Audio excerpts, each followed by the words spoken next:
In the year 2481, everything in the galaxy shifted. It started with silence.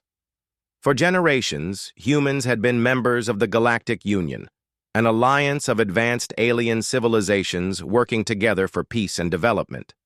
Earth had colonies. Trade networks and starports spread across countless systems. Then, without warning, all contact ceased. No signals, no distress calls. Just quiet. At first, Earth assumed a system malfunction. Communications could fail. Relays could glitch. But then a scout vessel, Artemis IV, discovered something chilling. A fleet of Zolari Empire ships drifted near a remote wormhole, wrecked. Not a single survivor. No escape crafts. No visible damage. Only eerie stillness. Captain Mira Lane of Artemis IV stood frozen on the command deck. "What could have done this?" she breathed. Her science officer examined scans. No radiation, no impact marks. It's like something drained them. The crew searched the husks one by one.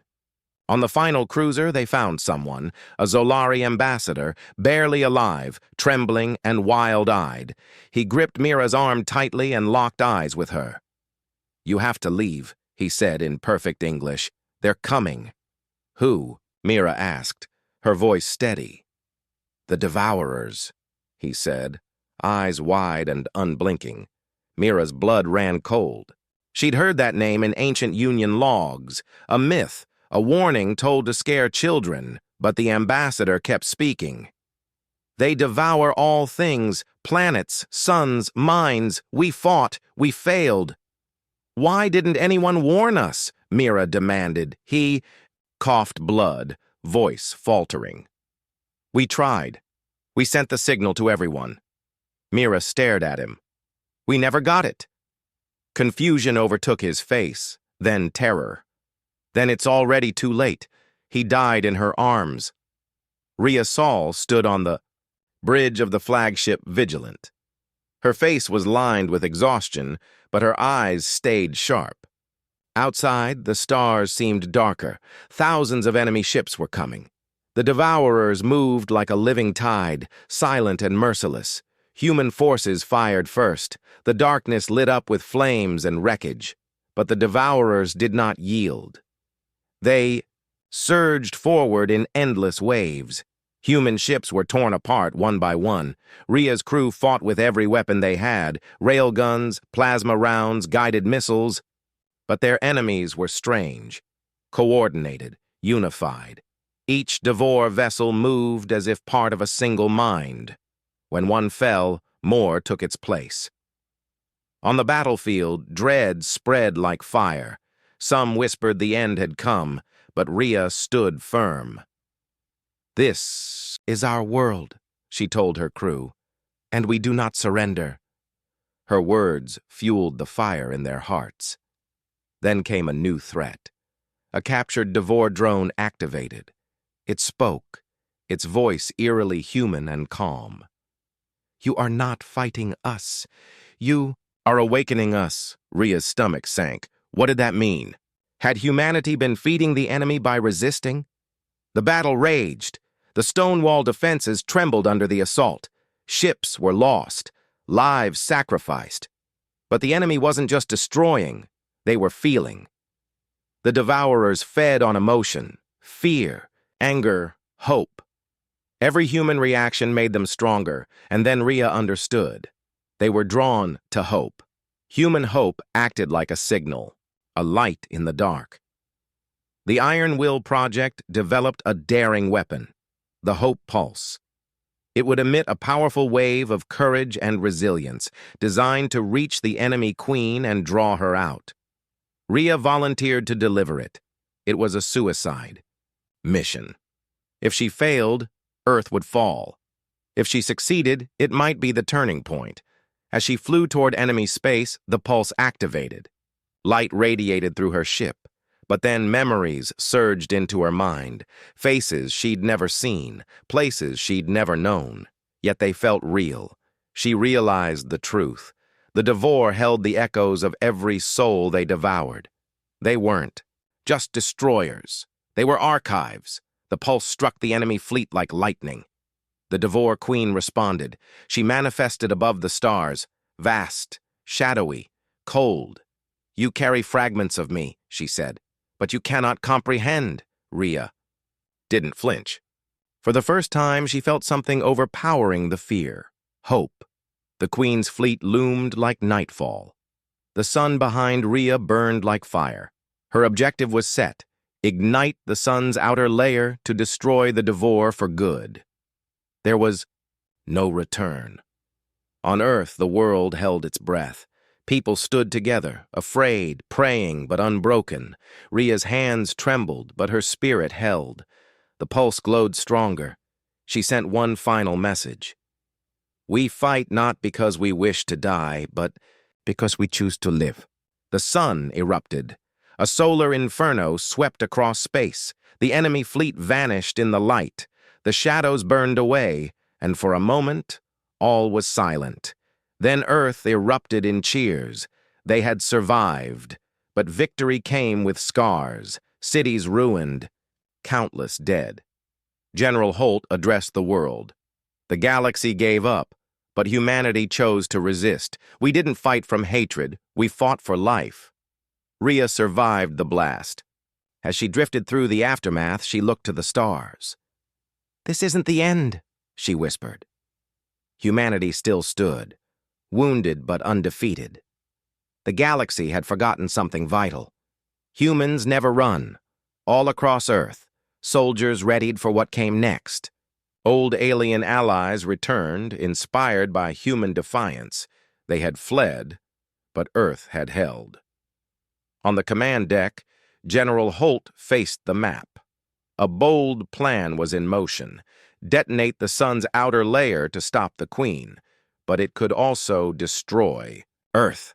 The Council argued, peace or retreat, but Holt and Rhea stood together. "If we don't fight now," Rhea said, "we lose it all." Her ship cut through the swarm. The pulse still burned bright. The Queen spoke again. "You cannot win," Rhea answered. "We already have." Explosions flared, ships fell, but Earth's defenses held strong. Every human connected through the Hope network. A wave of resilience. A weapon forged from will. The war was over, but the galaxy had changed. Once bright stars now flickered in silence. Old friendships lost. New threats watched from the dark. Rhea returned to Earth a hero, but found no peace. The devourers were gone, yet their shadow lingered. She stood on shattered ground, gazing upward. The United Earth Council gathered once more, this time with resolve. "We will rebuild. We will protect. We will remember."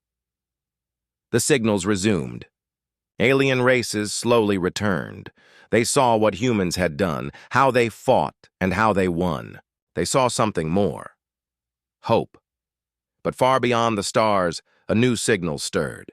Faint, strange, unknown, unseen. Waiting. Rhea Saul heard it, faint as breath, a whisper across space. "This is not the end," she smiled. "Then we fight again." Humanity had once chosen war. Now they chose to protect, to stand as sentinels, to be the light against the dark. Years passed. The Great War faded into history. Earth began to heal. New colonies bloomed. Civilization reached further into the stars. But in the cold reaches beyond known space, something stirred. Silent ships moved through blackness, watching, waiting. Commander Rhea Saul received a new transmission, not from allies, not from Earth, not from any known star. One word: return. No details, no origin, just the command. The United Earth Council debated. Was it a trap? A test? Should they ignore it? Investigate? Rhea stood before them. "We fought to protect the galaxy. If we turn away now, we risk everything again." A mission was formed. A new fleet gathered, Earth's best. But beyond the edge of known space, the shadows waited. Still, silent, ready. Rhea's fleet entered the dark system. The stars shimmered calmly. But it was a lie. Without warning, the lead ship shook. No impact. No detected threat. Just silence. Comms died. Sensors failed. They were trapped. Rhea stayed composed. They want fear. They want us to fall apart. She spoke with steel in her voice, though her chest tightened. Then came the strikes. Fast. Precise. Silent ships attacked support vessels. No warning. No face to the enemy. Rhea's team fought back, blind in the dark. No targets. No answers. Just ghosts. Earth's council panicked. They had never seen this kind of war. Rhea's message was brief. This is not like before. We fight in shadow now. The fleet braced for what was coming. Their weapons felt small. Their greatest weapon was unity. They drifted deeper into the void. No stars, no sound. Only whispers. Rhea stood on the bridge, eyes narrow.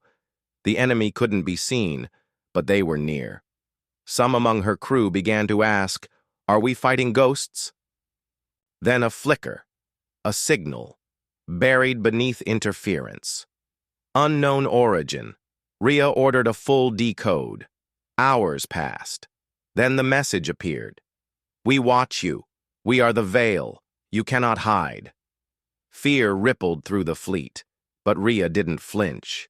They think fear makes us weak, but fear sharpens us. The Veil's tactics were alien. Quick attacks, vanishing ships, no pattern, no mercy. This wasn't just war. It was psychological, a mind's war. Rhea saw it clearly. This was a test, a challenge to humanity's resolve. She gathered her officers. "We don't just fight with fire. We fight with will. We endure." One of the Veil's ships was cornered, crippled, dying. Before it broke apart, a message echoed through Rhea's mind. The darkness is endless. Rhea looked into space, haunted. What did it mean? Was this only the beginning? The fleet returned home. Earth celebrated, but Rhea felt cold. Peace had returned, but it felt too quiet. Then scientists found something, new signals, not Veil, something older, stronger. Rhea gathered her command. We may have won this fight, but the war, the real war, is still ahead. Humanity prepared, harder, sharper, ready. The darkness would come again. The stars glimmered faintly overhead. Earth slept. Commander Rhea Saul stood alone on a quiet hill staring up. The galaxy was endless, full of secrets. Then, a signal, a pulse, ancient, loud, clear. It echoed like a heartbeat across space. On Earth, scientists rushed to trace it. One message blinked on every screen. "We have returned, Rhea." Felt the chill again. Rhea felt the chill again. She remembered all they had survived, but she didn't feel fear. She felt something else, resolve, because humans had changed. They were no longer just survivors. They were guardians. She looked at the stars and whispered, "Bring it on." The galaxy heard. A new chapter had begun.